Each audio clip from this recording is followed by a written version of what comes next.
Hi guys and welcome to the circus. So here we have another card fight for you guys. So this is gonna be yours truly playing on the left side, playing my Baromagnes deck, and on the right side is gonna be Sir Linon playing his Hexaorb. So this is kinda like an extension of my deck profile that I uploaded before this video. So if you guys want some more context behind my deck build during this video, you can check it out first and then hop on to this video, and then maybe you can learn more about how I play Baromagnes at the moment. So yeah, this is gonna be a pretty interesting matchup if I say so, because Hexaorb is one of those decks.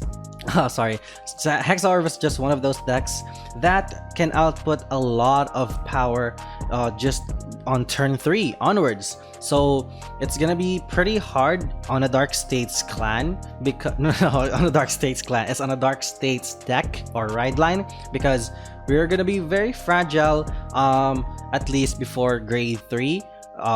Except for Baromagnes, at least, because turn 3 on Baromagnes is actually pretty strong. Quite strong, or at least stronger than Bruce.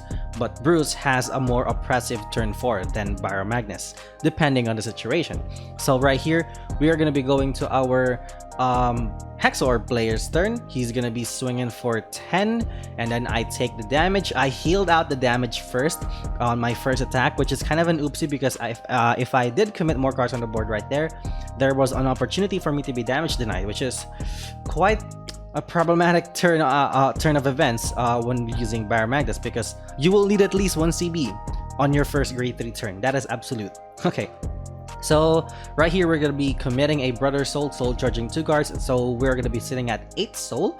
And then if we can commit 1 more card, yep, a Curtis going down, soul charging 2, secures our 10 soul on turn 3, which is the first priority goal of my build. So we're going to be committing a Expeller, soul charging to over trigger, but it's fine because, you know, we can just fetch it using our abnormality extraction.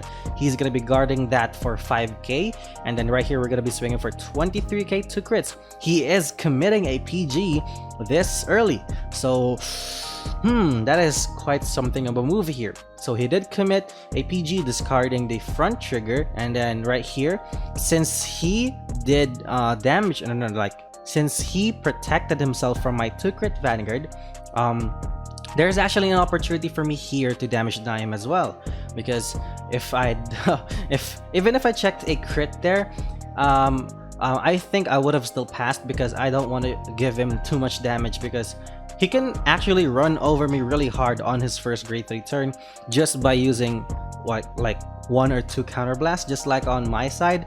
And yeah, let's see what happens here. He discards the the Hexaorb as well, so he might have a lot of copies of Hexaorb in his hand at the moment. Okay, so this is gonna be pretty interesting, because he removed a Persona Ride copy in his hand on this turn for a discard fodder, which is, as I know, and as I think everybody knows, Hexaorb relies heavily on Persona Riding, just like on Magnolia, to an extent at least. But right here, let's just see what happens on his next few moves. So right here, he's gonna be calling out Alwayn, using that skill to Soul Blast 1, check top 3 or 4, and then putting 1 on top, and then the rest to the bottom of the deck. He now knows top 1 card, I believe, or 2, but at least he knows at least 1 card on the top card. And then if that's a trigger, that's gonna be quite strong, because he can give plus 10 to a unit if he checks a trigger on his drive checks. Each drive check, each trigger is a 20k power up to a unit, except for front.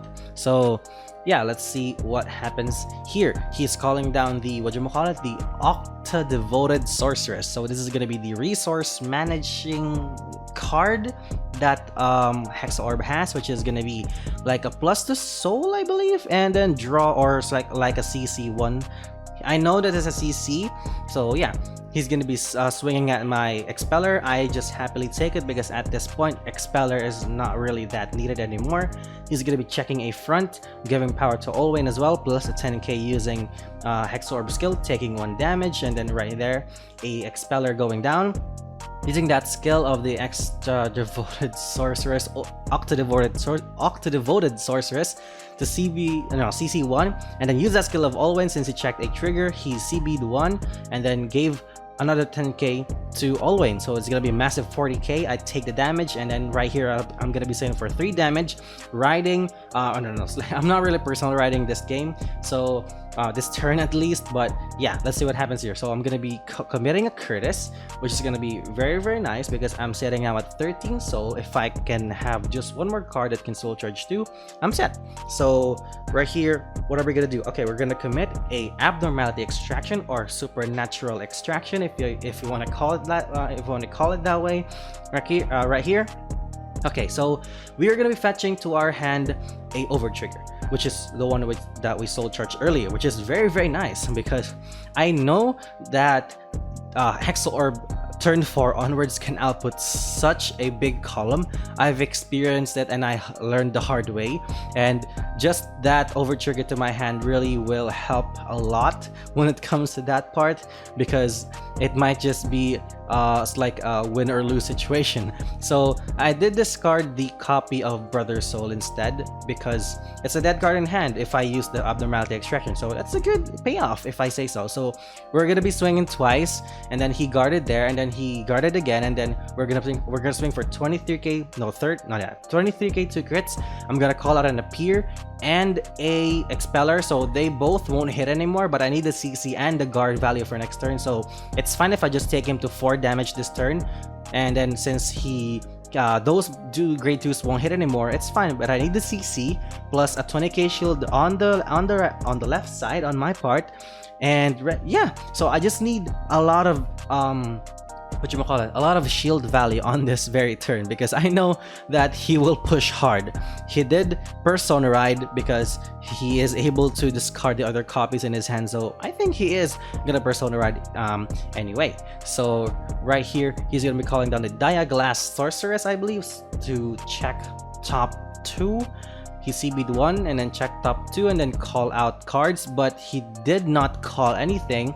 Maybe it means that he has 2 cards on top that he really needed, which are gonna be triggers, because he can only call normal units, I believe. So yeah, let's see what happens here. So he's gonna use that skill of that angel to give plus 5k for all the triggers that he will check this turn. So each trigger is gonna be giving a total of 25,000 each. That is really strong. And right here, this is actually the one moment that I was preparing for, because I really needed a lot of shield for this one, especially that he has the Divine Sister that restands if he checks a trigger, and he knows the top 2 cards. He kept the top 2 cards using his Diaglass Sorceress, meaning those 2 are probably and most likely will be triggers, especially if it's a crit. If I just can't afford to take his Vanguard at this point, because you just can't. I just can't. If he checks 2 crits, I'm dead. So right here, he did Persona Ride, so his entire column is just really big. And then I am sitting at 7 damage. I have 3 damage. I can afford to take some of it, but depending again on the number of cards he will check here, he can only get 2 drives, right, overall. He didn't use the second skill of Hexaorb to CB1 and then put a card from his hand to the top of the deck and get +1 drive. So right here, he's gonna be swinging for 23. 10k shield intercept and a 5k using expeller, adding up to 15. That's very good, because I only used 1 card in my hand to do it, to defend against that onslaught. So he's gonna be swinging now for a big number, knows the top 2 cards of his deck. I need to commit a PG here. I don't want to risk going for like a 2 to pass, because this is not gonna be worth it. If it's an over trigger, I might be dead. So he checks first, critical trigger. Okay, this is gonna be quite a bit of a confusing part, because I even myself got a bit confused. So he gave the crit and the power to that Divine Sister and give plus 5k because of Hexaorb. No, it's because of each trigger now gets plus 5k. And right here, he checks another crit. He gave the crit again to the Divine Sister, but he gave the power to that Diaglass Sorceress. And since he Persona Rode this turn, that what you call it, that Divine Sister overall gains a total of 35,000 for the turn, just off one trigger. That is so strong. And since he checked 2 triggers, no, 2 criticals, he gave 2 crits to that Divine Sister, which is really lethal. So I need to guard that, otherwise I will lose.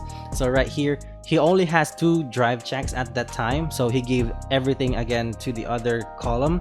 He just didn't indicate it, and then he gave another 10k to what unit? Yeah, he gave the power to that Divine Sister, and then the other what you call it, the other crit was given to the other side, just for the sake of it. Basically, his Divine Sister is now sitting with a plus 35k for the turn. Okay, so plus that Divine Sister is sitting with 3 crits, which is lethal. And then right here, let's see, it's kind of it's a bit confusing as well. We are still calculating at this point because we are also confused on how much power he can output on the board just by doing 2 drive checks. So I guarded there for an overtrigger, which is not enough, by the way.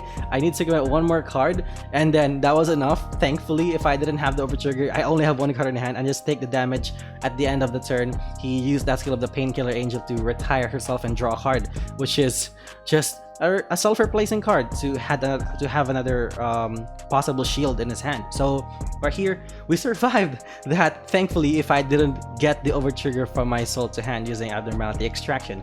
So we're going to be calling down Napier and a 5k booster because he doesn't have intercepts on the board. If he does have intercepts, I won't commit that because it's basically useless.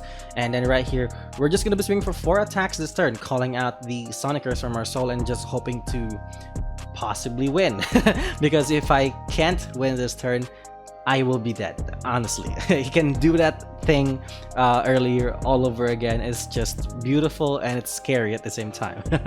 So right here, I'm gonna be swinging for 15k onto his Vanguard, and then right here I'm just gonna be clarifying on what I will call out from soul using my Baromagnes' 15 soul skill, which is active at the moment because of my previous turn. And then he's checking for numbers just to make sure that he can guard everything, otherwise he might just lose this turn. So yeah, looking at the board state, we're both at 4. He's at 4 damage, no CB available, so meaning he will need to take 1 of this, but he can't afford to take 1 because, you know, he can take 1. So right here, I'm gonna be swinging just for 15. He might overguard. He only needs 5k shield. If he has 5k shield in hand, that's enough. But a 28k Sonicer, calling out a 28k Sonicer, what do you call it?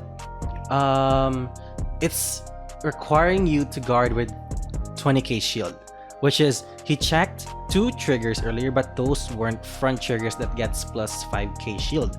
So he needs to commit 2 cards for each Sonicer. And looking at his hand size, it's still pretty decent, but right here he's gonna be guarding for a front trigger that's not 20k, and then right here is gonna be using, I'm gonna be using Baromagnes' skill to CB1 draw a card and then call out the Sonicers. And then my Sonicer is now gonna be 28. I'm just swinging for 23k 2 crits, and I'm gonna be using he's gonna be guarding for the 2 crits in his hand, so that's gonna be 43 to the pass. So first check, a crit, everything to the Sonicer. Second check, a front trigger, so boom. So that's gonna be a very strong drive check. I'm gonna be swinging for 48k 2 crits, and then he's taking the 2 damage, and then I check, he checks nothing, and I won by it's quite strong. And then I'm just checking for possible cards, and then right here we won the game. And then that was actually a very close game. It's very good game. And yeah, see you guys next time.